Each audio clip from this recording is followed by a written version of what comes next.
Magandang tanghali Luzon, Visayas at Mindanao. Narito na ang nagkakaisa at pinakamalawak na pagbabalita.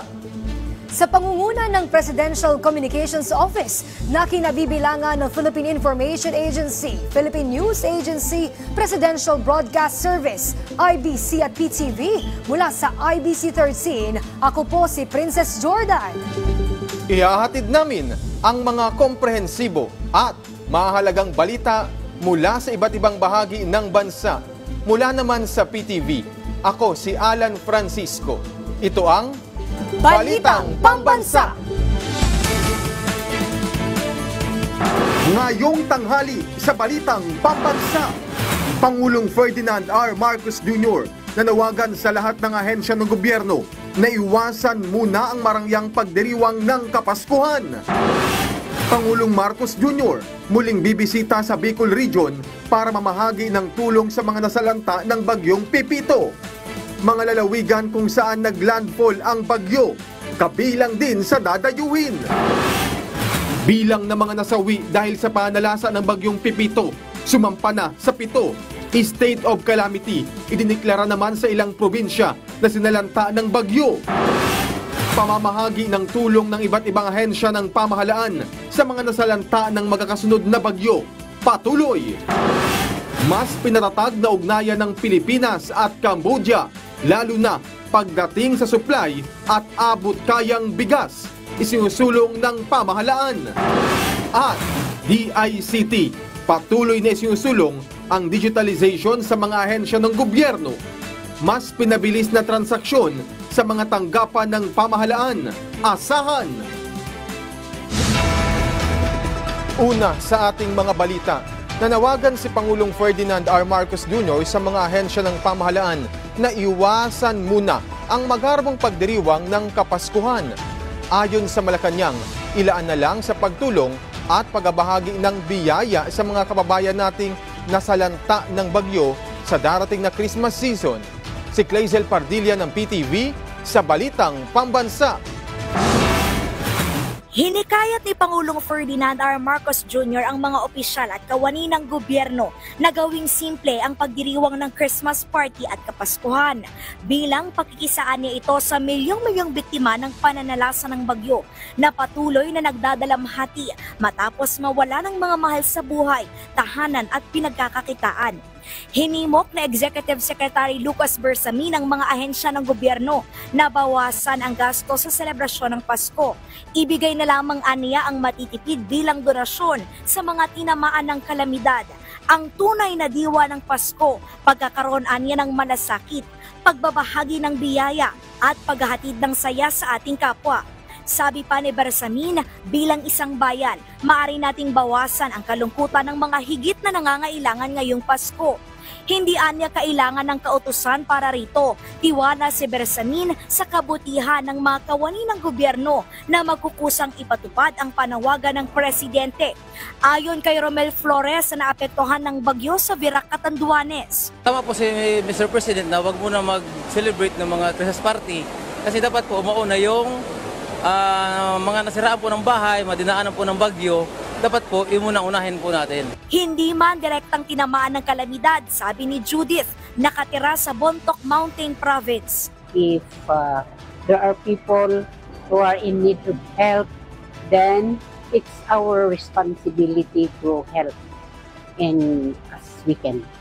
We should be thrifty in all the things that we spend, like Christmas.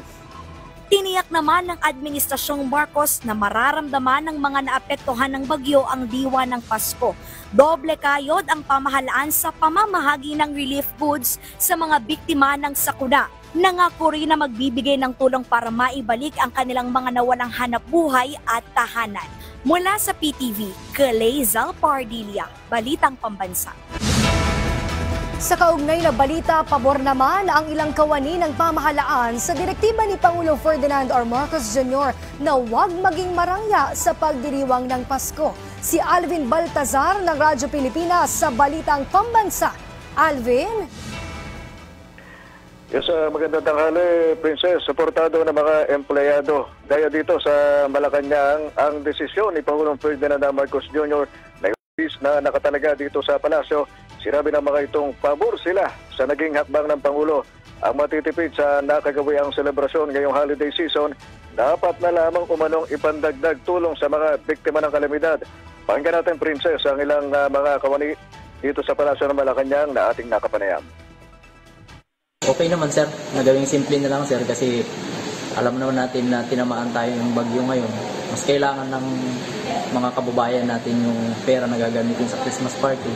Itulong na lang natin sa kanila sir. Okay naman po sa akin yun kasi mas makakatulong tayo sa mga kababayan natin na nasalanta sa nagdaang bagyo. Kasi para rin makatulong sa mga nasalanta ng kalamidad, mga kababayan natin.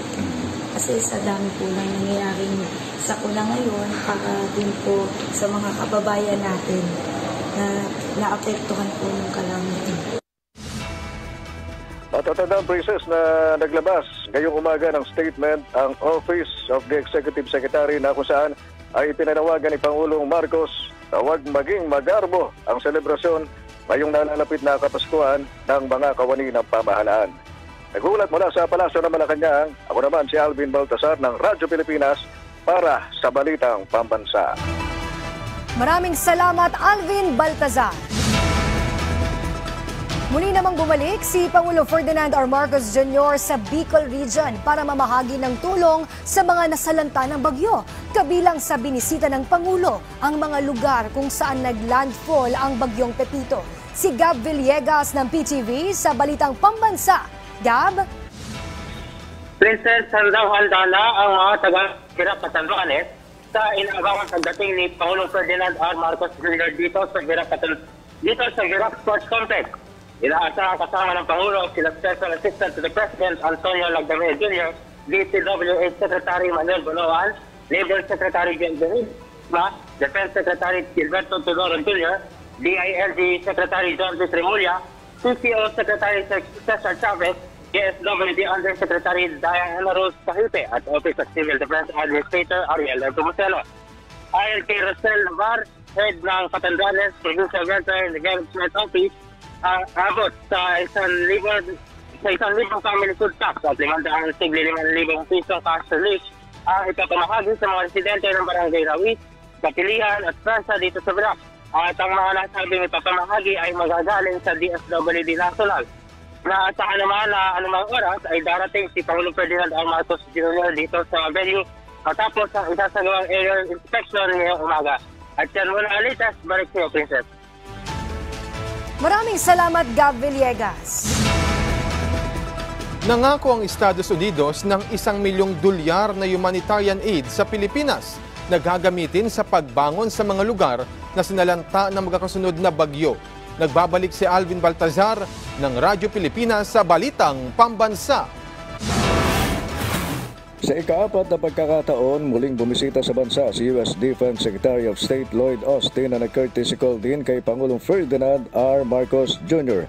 Sa pagkikita ng dalawa sa Malacanang, nagpahayag si Austin kay Pangulong Marcos na magbibigay ang U.S. ng $1 milyon sa Pilipinas sa harap ng iniwang pinsala ng 6 na magkakasunod na kalamidad na tumama sa bansa.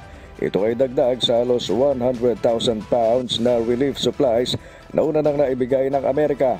Sa pagkikita ng Chief Executive at ni Austin, nagsabi ang defense official ng US na kanila na ding pinayagan ang US troops na tumulong sa tropa ng Pilipinas sa paghahatid ng tulong sa mga biktima. Kasabay nito ay ang pagpapaabot ng dasal at pakikidalamhati para sa mga Pilipinong nasalanta ng kalamidad. Mr. President, I've authorized U.S. troops to help the Philippine forces provide life-saving aid to the Filipino people. The U.S. has also secured another $1 million in urgent humanitarian aid, and that will enhance the work of USAID. Nagpaabot naman ang Pangulo ng pasasalamat sa nasabing hakbang ng U.S. government sabay puri sa malaking tulong ng EDCA sites na ay nagsilbing staging areas para maipwesto ang mga tulong sa mga typhoon hit areas. Ipinahayag ng Pangulo na mas naging madali ang kilos ng pamahalaan dahil sa EDCA sites at nakatulong ang mga ito na maisagawa ang bisyong maihatid ang kailangan tulong kahit sa mga isolated areas. 6 typhoons in about less than 4 weeks. And we were able to do a better job than we would have done otherwise because of the HADR sites, the EDCA sites, from which we conducted a great many of our HADR missions. Kasama din sa napag-usapan ni Pangulong Marcos at ni Secretary Austin ang mas lalo pang pagpapatatag sa alyansa sa pagitan ng Pilipinas at Estados Unidos, habang binigyan din rin ng US official ang pangako ng Amerika na suportahan ang mga Pilipino sa panahon ng krisis. Para sa Balitang Pambansa, Alvin Baltasar, Radyo Pilipinas. Isinailalim na sa state of calamity ang ilang probinsyang sinalanta ng bagyong Pepito. Sumampa naman sa 7 ang bilang ng nasawi dahil sa bagyo. Si Ryan Lasigas na PTV sa Balitang Pambansa. Ryan. Princess, umakyat na nga sa 20 syudad at munisipyo sa Luzon ang isinailalim sa state of calamity. Ito ay matapos mag-iwan ng matinding pinsala ang magkasunod na bagyo na tumama sa bansa, partikular na ang bagyong Ika, Super Typhoon Ophel at Pipito. Sa pinakahuling datos ng National Disaster Risk Reduction and Management Council o NDRRMC, nakasaad na 11 lugar sakop ng Cordillera Administrative Region ang nasa ilalim ngayon sa state of calamity.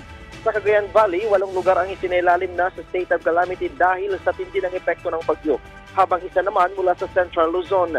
Dahil sa deklarasyon ng state of calamity, magagamit na ng lokal na pamahalaan ang kanilang calamity fund para sa muling pagbangon ng mga apektadong residente. 7 na ang napaulat na nasawi dahil sa hagupit ng Super Typhoon Pipito matapos matabunan ng landslide ang isang bahay sa bayan ng Ampagyo, Nueva Vizcaya. 7 miyembro ng pamilya ang patay matapos mabaon ng buhay ayon sa PDRRMO. Kasama sa namatay ang 2 bata na nasa edad 5 at 8. Nakaligtas naman ang 3 miyembro ng pamilya na pag-alamang nakatirik ang bahay ng mga biktima sa gilid ng bundok. Sa pinakahuling tala naman, naabot na sa halos 250,000 pamilya ang apektado ng bagyo. Katumbas ito ng halos 2 milyong individual. Tuloy-tuloy naman ang pamamahagi ng tulong ng pamahalaan. Katunayan, umaabot na sa halos 80 milyong piso ang humanitarian aid na naipapamahagi sa mga sinalanta ng bagyo. Yan ang munang pinakahuling update mula dito sa NDRRMC. Balik sa iyo, Princess. Maraming salamat, Ryan Lesiges. Puspusan ang pagpapaabot ng tulong sa mga nasalanta ng sunod-sunod na bagyo sa bansa kahit nakalabas na ng Philippine Area of Responsibility o PAR ang bagyong Pipito. Sa pinakahuling update mula sa Philippine Air Force, nasa 3,000 family food packs ang kanilang naihatid gamit ang C-130 aircraft mula Cebu patungong Catanduanes. Kasabay nito ay isinagawa nila ang Rapid Damage Assessment and Needs Analysis o RDANA kasama ang mga tauhan ng PDRRMO. Gamit naman ang kanilang Black Hawk helicopters kahapon. Patuloy rin ang pagpapadala ng relief goods sa Northern Luzon tulad sa Batanes gamit ang kanilang C-130 habang tuloy-tuloy rin ang paghatid nila ng tulong sa coastal towns ng Cagayan at kalapit na isla gamit ang helicopters. Samantala, kinumpirma naman ng Philippine Coast Guard na matapos lumabas ng PAR ang bagyong Pipito, lifted na ang suspension sa mga biyahe ng barko. Wala na ring napaulat na stranded na pasahero at mga sasakyang pandagat maging sa mga rolling cargo. Ayon sa PCG, malaking bagay ang isinagawang preemptive evacuation at patuloy na koordinasyon ng bawat ahensya ng pamahalaan para matiyak ang mas epektibong pagresponde lalo na sa panahon ng kalamidad. Tayo po ay patuloy na nakikipag-ugnayan sa ating mga kasamahan na ahensya dito sa gobyerno in providing the most important needs ng ating mga kababayan. Makakaasa po kayo na patuloy po namin itingin pa ang aming kakayahan upang mas makapaghatid kami ng tulong sa mga ganitong mga Minomonitor ang level ng tubig sa mga ilog sa Cagayan. Ito'y kahit pa nabawasan na ang nakabukas na gate sa Magat Dam. Si Joy Javier ng BIA sa Balitang Pambansa. Patuloy ang ginagawang pagmomonitor ng lokal na pamahalaan ng Tugigaraw sa level ng tubig sa Ilog, Cagayan. Bagamat nabawasan ang nakabukas na gate sa Magat Dam mula sa 6 na gates kahapon bandang alas 5 kaninang umaga, ay 4 na gate na lamang ang bukas, ngunit patuloy pa rin ang pagtaas ng level ng tubig sa Buntod Bridge na siyang mahigpit na minomonitor ng mga otoridad sa pangambang magdulot ito ng malawakang pagbaha sa nasabing lungsod. Ayon kay Edwin Viernes, head ng NIA Mariis Dam and Reservoir Division, sa PIDRA meeting kahapon, ilang oras ang aabutin bago maabot ng tubig na pinakawalan sa Magat ang Ilog, Cagayan. Tubig sa Magat Dam. Manggagaling sa Magat Dam, yung release namin, aabot siya ng 7 to 21 hours bago dumating po ng Bunton Bridge. Pinabulaanan naman ni DSWD Regional Director Lucia Suyualan ang balitang kumakalat na wala na umanong sapat na supply ang DSWD na family food packs para maipamahagi sa mga residenteng naapektuhan ng mga nagdaang bagyo. Lumalabas sa mga reports like wala na.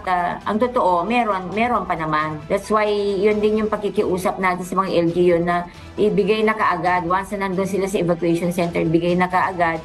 Samantala, upang masiguro ang kaligtasan ng mga residente sa Tuguegarao City, tuloy-tuloy ang ginagawang preemptive evacuation sa mga bahaing lugar. Pinaalalahanan din ni Mayor Myla Tinque ang mga residente na lumikas na habang maaga pa. Mula sa PIA Region 2, Mary Joy Javier, Balitang Pambansa. Iba't ibang tulong ang hinatid naman ng Senado sa ilang lugar sa Central Luzon sa pamamagitan niya ng kanilang Senate Assist na layong tulungan din ang mga kababayan nating nasalanta ng bagyo. Si Shane Velasco ng PIA sa Balitang Pambansa. Ng Senado ng Republika ng Pilipinas upang maipabot sa mga pinakakaraniwang mga mamamayan ng iba't ibang uri ng tulong mula sa mga senador. Pinunang matatagpuan sa SM City Clark kung saan pangunahin sa mga serbisyong iniaalok nito ang medical assistance para sa mga pinakamahihirap na walang kakayahang makapagpagamot o makabili ng gamot. Partikular dito, mga pasyenteng sinasa ilalim sa dialysis at chemotherapy sessions. Mayroon ding ibinibigay na tulong pampalibing. Nagbibigay din ng transport assistance o pamasahe ang Senate Assist para sa mga mamamayan na nais nang makauwi ng kanilang mga probinsya ngunit mga walang-wala. Ayon kay Atty. Arnel Jose Banyas, tagapagsalita ng Senado, matagal na ang nagbibigay ng iba't ibang tulong ang mga senador. Nag-isa at mas pinadali lamang anyang sistema sa ilalim ng pamamahala at direktiba ni Senate President Francis Escudero. Ang paglulunsad nitong Senate Assist ay bahagi ng pagdiriwang ng ika-108 taong anibersaryo ng pagkakatatag ng Senado ng Pilipinas. Sa itong proyekto na itinataguyod ng Senate Spouses Foundation Incorporated.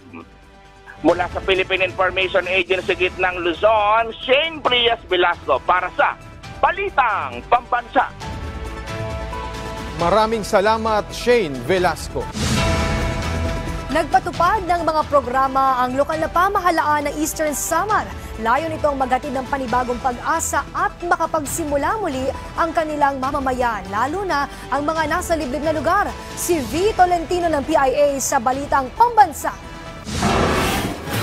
Sa kauna-unahang pagkakataon sa loob ng mahigit 70 taon ay naranasan ni Crescencia Discar ng Barangay San Andres, Borongan City na lubusang masuri at mabigyan ng gamot ng isang doktor. Isa lamang si Crescencia sa libu-libong residente sa 8 mga malalayong barangay ng Borongan City na nabigyan ng serbisyo sa pamamagitan ng Provincial Government ng Eastern Samar nitong nakaraang linggo. Ang mga serbisyong ito ay ginagawa upang mapagtibay ang ugnayan ng pamahalaan at komunidad at bilang bahagi ng ika-59 na taong pagkakatatag ng lalawigan ng Eastern Samar. Salamat lah na nakingan ni kamo.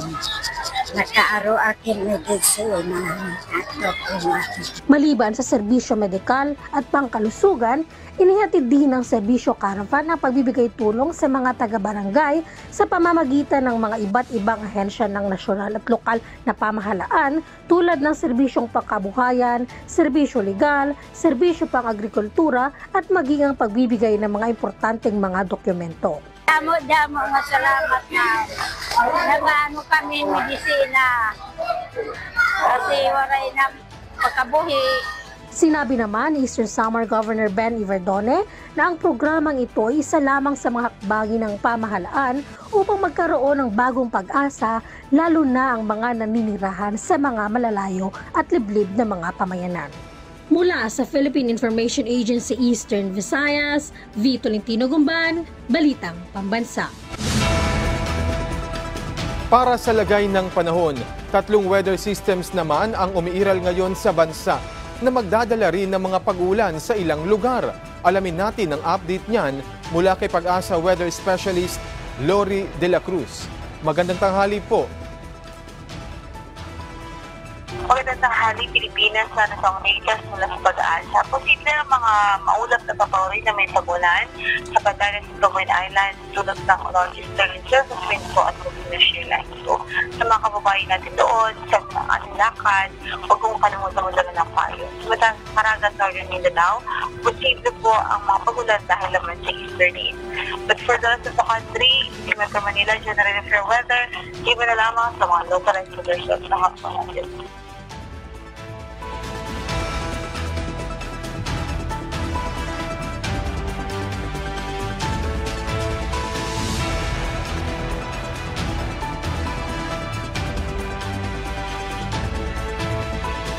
Naramitas mula sa Pag-asa, ito po si Lori De La Cruz. Okay, maraming salamat po Pag-asa Weather Specialist Lori De La Cruz. Balita naman mula sa Radyo Pilipinas, unti-unti ng tukdam kanina pang alas 6 na umaga. Sa kasalukuyang abiso ng National Irrigation Administration, 7 metro ang opening ng radial gates. Samantala, batay sa pinakahuling ulat ng ahensya, nakapagtala ng 191.32 meters ang antas ng tubig sa Magat Dam na malapit na sa 193-meter spilling level nito. Susunod sa Balitang Pambansa, mas pinaigting na ugnayan ng Pilipinas at Cambodia, lalo na pagdating sa supply ng bigas, isinusulong ng pamahalaan. At Sugar Regulatory Administration, nilinaw na walang oversupply ng asukal sa bansa. Ang alamin ng lahat ng yan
bagsak presyo ng asukal na dulot umano ng oversupply. Anila, haka-haka lang ang pagkaantala sa desisyon ng pag-aangkat ng asukal sa 2025 na layon umanong pigilan ang pagbaba ng presyo sa millgate. Dismayado naman ang ahensya dahil imbes na ipaabot sa kanila ang mga reklamo, ay mas pinipili umano nilang idaan ito sa media. Anila, mas gumugulo raw ang industriya dahil sa kanilang mga ginagawa. Samantala, tiniyak naman ng SRA na nananatili sa tamang antas ang inventaryo ng raw at refined sugar para mapanatili ang kinakailangan nilang buffer. Hinihikayat rin nila ang Sugar Council na makiisa sa konsultasyon para maipabatid sa kanila ang mga plano at polisiya ng ahensya tungkol sa industriya ng asukal. Patuloy na isinusulong ng DICT ang digitalization sa mga ahensya ng gobyerno. Malaki ang matutulong nito para mas mapabilis ang transaksyon sa mga tanggapan ng pamahalaan. Si Bernard Ferrer ng PTV sa Balitang Pambansa. Alin, tuloy-tuloy ang pagtutok ng Department of Information and Communications Technology o DICT sa mga lugar na naapektuhan ng Bagyong Pipito. Sa kapihan sa Bagong Pilipinas, sinabi ni DICT Assistant Secretary Renato Aboy Paraiso na naka-deploy na ang kanilang emergency response vehicles. Pinag-utos na rin ni DICT Secretary Ivan John Uy ang emergency procurement upang maayos ang mga infrastruktura na napinsala ng bagyo. Binomonitor din nila sa pamamagitan ng National Telecommunications Commission o NTC ang mga lugar na nawala ng communication lines. Kasabay nito, suportado ng DICT ang panawagan ni Pangulong Ferdinand R. Marcos Jr. sa mga ahensya ng pamahalaan na gawing simple ang pagsasagawa ng Christmas party bilang pakikiisa sa mga naapekto ng bagyo. Samantala, natapos na rin ng DICT ang Phase 1 ng National Fiber Backbone mula Lawag, Ilocos Norte hanggang Rosas, Quezon City. Sisimula ng Phase 2 at 3 na magkokonekta sa Luzon at Visayas sa taong 2025 matapos umusad ang procurement process. Nakapag-secure na rin ang DICT ng loan mula sa World Bank para sa Phase 4 at 5 na magkokonekta naman sa Visayas at Mindanao. Target ng DICT na matapos ang buong proyekto sa taong 2028. Natapos na rin ng DICT ang investigasyon sa nangyaring aberya sa mobile wallet app na GCash. Lumabas sa kanilang investigasyon na walang nangyaring hacking, bagamat sinabayan ito ng mga scammer.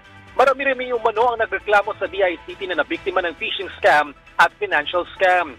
Nagpaalala ang DICT sa ating mga kabayan na mag-ingat, lalo't kadalasang naglilipa ng iba't ibang scam tuwing Kapaskuhan. Balik sa iyo, Alan. Maraming salamat, Bernard Ferrer. At dyan po nagtatapos ang 30 minutong ulat sa bawat sulok ng bansa. Samahan nyo kaming muli mamayang alas 6 ng gabi para sa updated at pinalakas pang balitaan. Mula sa PTV, ako si Alan Francisco. Ito ang pinalawak na puwersa sa pangunguna ng Presidential Communications Office, kabilang ang Philippine Information Agency, Philippine News Agency, Presidential Broadcast Service, IBC at PTV. Mula sa IBC 13, ako naman po si Princess Jordan, hatid sa inyo ang komprehensibong paghimay sa mahalagang usapin dito lang sa Balitang Pambansa.